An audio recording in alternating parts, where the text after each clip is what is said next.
How do I stay on track whilst traveling without coming back 10 pounds heavier, all bloated, and my habit rather, and my diet by extension in a complete and utter mess? So it's the $1 million question, isn't it? And I was in the UK again last week and posting some of my vegan afternoon tea, some of my other little goodies there, the spicy margaritas, and people rightly sending me messages on Instagram like, right, how do you get away with this, you little rascal? Like, how do you do this whilst maintaining decent shape?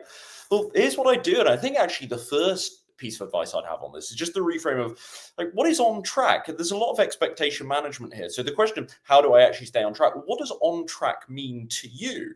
To me, on track means calorie success, not quality of nutrition success. I think a lot of people go away, or especially when they're new to this way of eating, and they're like, well, this means that I've got to do every meal home cooked and no oil. And how am I going to make sure that every dish has some dark leafy greens and some berries for the antioxidants and the omega-3s and the correct amount of carbs, protein, fat?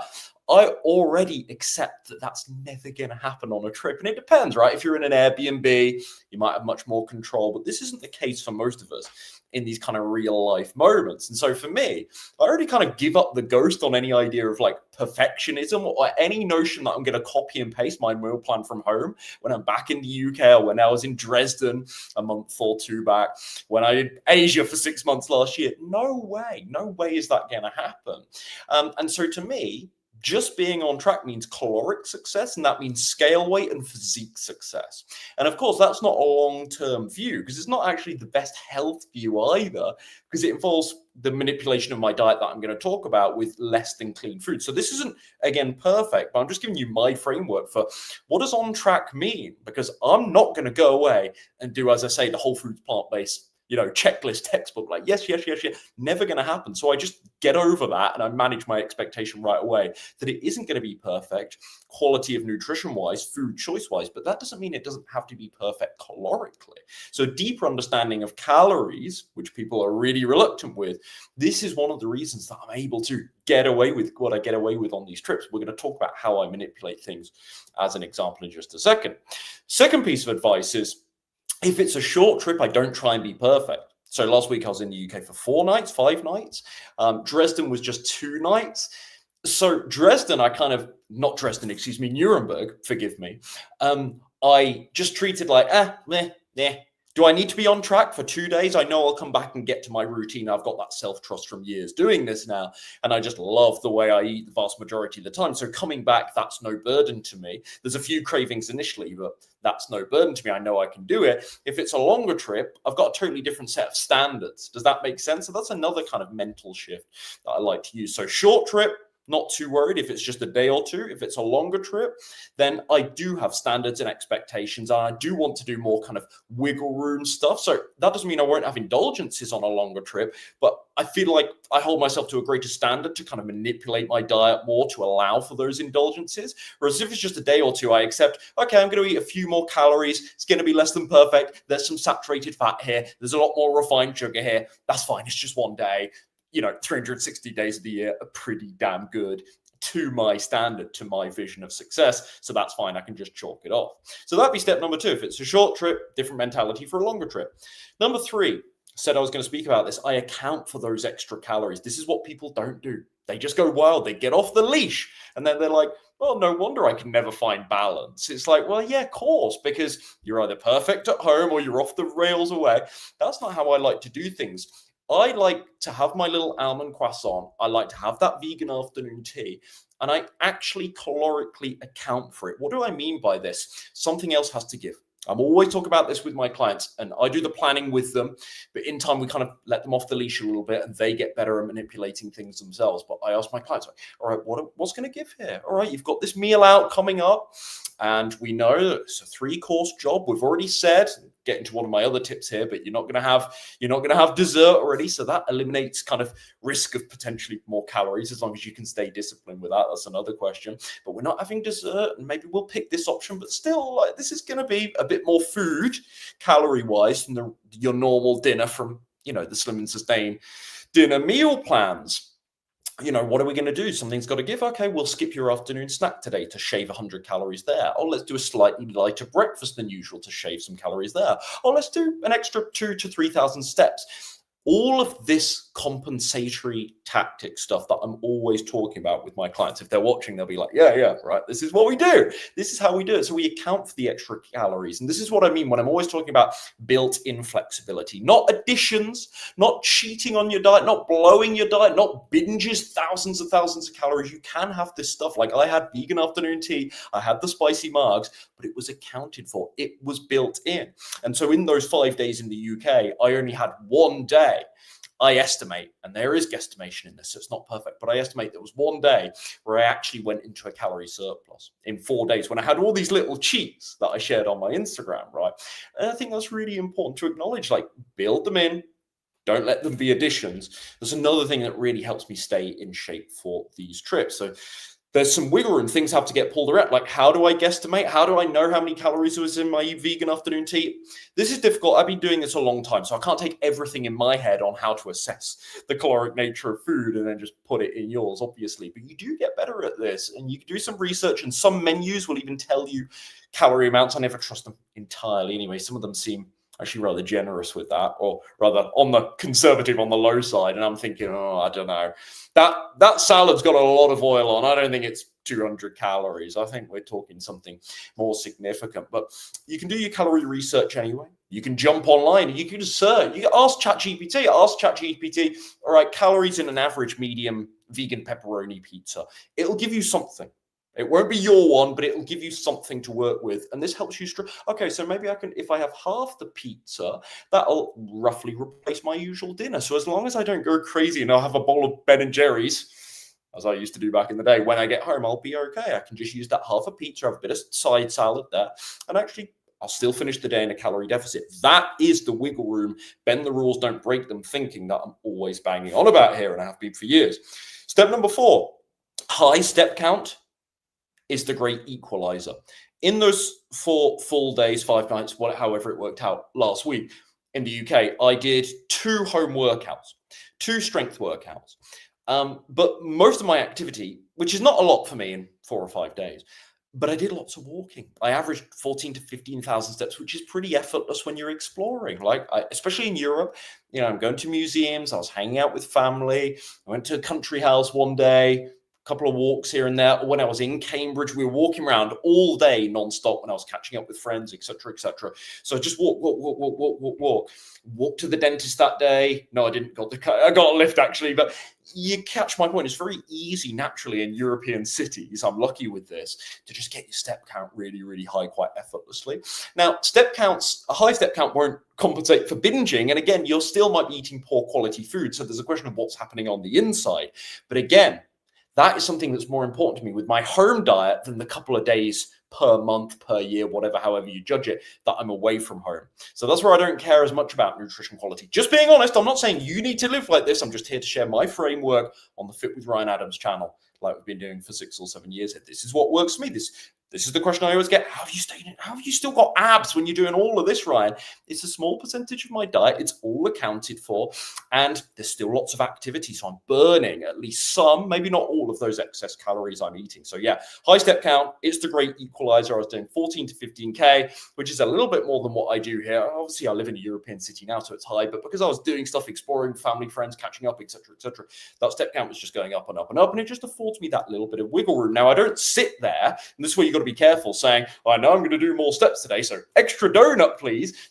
You try not to rationalize it like that. But when you're in that focused, dedicated fat loss phase, just gives you that little bit of peace of mind. And you think, oh, have I overeaten today? Let's just one more evening walk now. One more evening walk to just make sure that I'm compensating in some way. Step number 5, I still have rules, right? I still have rules when I eat out. So even though you see lots of the deviations, you'll notice. So I'll post the photos here. No, I can't. It's a live stream. But you'll see the photos on my Instagram, at least if you go over there. It's Ryan Adams UK. You can follow me there and check out my UK carousel from a week or so back. But lots of cut to the chase, right? There were salads. So I had that lovely avocado bean salad that I found in an English pub somewhere. I was amazed. It was delicious. A little bit oily, but delicious. and I had, what was that Whole Foods thing I had in Stamford? I forget, but some nice butternut squashy kind of, again, it's very Whole Foodsy, high fiber content. And we know there's invisible calories there, hidden dressings and oils, etc., etc. But I'm still selecting when I eat out lots of whole food options. So yeah, every now and again, I'll show you my afternoon tea. But honestly, guys, I think you know this if you've been following me for a while. Most of my meals out, they're pretty, they're pretty non-indulgent. We're talking poke bowls, we're talking sushi. Again, some things in there that I wouldn't use at home. Maybe again the oils and the poke bowl dressing. But generally speaking, very, very clean. For meals out, at least, I'm not having burgers. I'm not having afternoon tea. I'm not having spicy margaritas. I hardly drink alcohol most of the year. I'm hardly doing this stuff at home. And so just every now and again when I go out to eat, I have these things. But anyway, back to my point, most of my meals out, there's still rules and there's still structure. And when we went to Stamford and I had that very Whole Foodsy butternut squash, whatever, I can't even recall what was in it that I was talking about, there was bread on the table. And I'm like, well, I'll have half of the bread and I'll leave the rest. Right? Or, okay, I won't have dessert, but I'll grab some fruit when I get home. This is the manipulative thinking that I'm always trying to do with my diet when I eat out. So there's still rules. So maybe you set the rule that, okay, I'll have my main meal, but no starters, no desserts, no booze, whatever anyone offers. I'm not doing any of those things. I'm not sharing, bread and hummus with them. I'm just having my main meal. Or if I do, I only have one piece of bread. I know I'm sharing, so I know they'll have the other, etc. Again, these are no dessert, no this, no that. Have my fruit in the car just in case when everyone else is having banoffee pie. I've got my bit of fruit in the car that I know I can look forward to. I know it's not the same, but on the drive home. So there's still rules for eating out just every now and again, whether it's premeditated or whether it's impulsive, because I'm still human. I still make spontaneous, impulsive, poor decisions at times, like the afternoon tea that wasn't planned. But either way, right, in most cases, there's still some kind of rules to kind of hold me back most of the time. So that's number 6. And number 5, tip number 5, we've still got rules for eating out. Number 6, I've kind of already covered this, but it's still directionally very Whole Foodsy. So I've talked a lot about the meals out, even a couple of the good meals out I had in the UK. But I also had some delicious soup. I think it was pumpkin soup, if I'm not mistaken. Again, all of this on my Instagram. I also had, my father made this amazing veg curry, and I had naan bread with it, what I wouldn't usually have because that's a calorie bomb, very oily, not particularly healthy, obviously, but I didn't have rice. So I picked one or the other. Again, going back to number 5, that's another one. There's rules, right? My clients will be laughing when I say this. We have the burger or the fries rule, right? You don't get both, you pick one. And these are just, again, little compensatory damage limitation hacks or tactics that rein you in. So I had naan, but I had no rice. And so calorically, again, in check with an otherwise very Whole Foodsy, no oil meal. We had the soup. Again, when I ate out, sometimes I had the salads. I had lots of fruit on this trip. I had my plant protein powder. I took my plant protein powder with me, which is a bit excessive. And again, I wouldn't do this for a shorter trip, but slightly longer trip, different rules, as I said, going back to whatever it is, tip number 2, tip number 1. And I did my plant protein sludge with apple slices, loads of fruit. I ate loads of fruit actually on this trip, so that was really good. Loads of fruit and veg, just a few deviations around those things, but still very Whole Foodsy directionally. And I think that's become a real sort of battle cry on this channel, hasn't it, for the last couple of years, is I'm not perfect. I make mistakes like you guys do. There's no moral high ground here.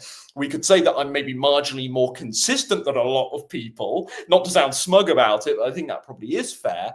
But directionally, whole plant foods now for 10, going on 10.5 years, and we just keep plugging away with that, even though it's not always perfect, even though I do eat out and I have these trips and adventures, and I allow myself, yes, I could be more regimented on some of these trips, not all of them, but I did very well in Asia last year on balance, but I could be a bit more regimented. I could have been a little bit more regimented last week. I didn't need the afternoon tea. It was fun. It was delicious. I enjoyed it.